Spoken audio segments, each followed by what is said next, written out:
ಯುವಶಕ್ತಿ ಕಲಾ ಮತ್ತು ಕ್ರೀಡಾ ಬಳಗ ರಿಜಿಸ್ಟರ್ ಸುಳ್ಯಪದವು ನೇತೃತ್ವದಲ್ಲಿ ಅಕ್ಟೋಬರ್ 22ನೇ ಶನಿವಾರ ಮತ್ತು 23ನೇ ಭಾನುವಾರ ನಡೆಯುವ ಯುವಶಕ್ತಿ ಉತ್ಸವ 2022 ಕಾರ್ಯಕ್ರಮದ ಆಮಂತ್ರಣ ಪತ್ರಿಕೆ ಬಿಡುಗಡೆ ಕಾರ್ಯಕ್ರಮವು ಸುಳ್ಯಪದವಿನಲ್ಲಿ ನಡೆಯಿತು.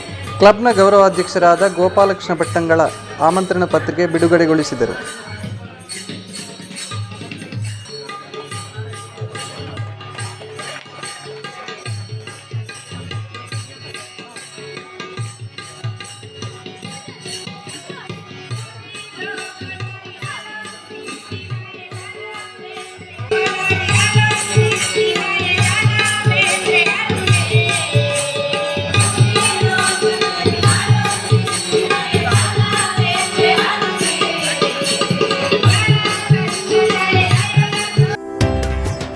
ಕ್ಲಬ್ನ ಅಧ್ಯಕ್ಷ ಗುರುಕಿರಣ್ ಎನ್ಜಿ, ಗೌರವ ಸಲಹೆಗಾರ ಸುಂದರ ಕೆ, ಕ್ಲಬ್ನ ಪದಾಧಿಕಾರಿಗಳು, ಸದಸ್ಯರು, ಕ್ರೀಡಾಭಿಮಾನಿಗಳು ಉಪಸ್ಥಿತರಿದ್ದರು.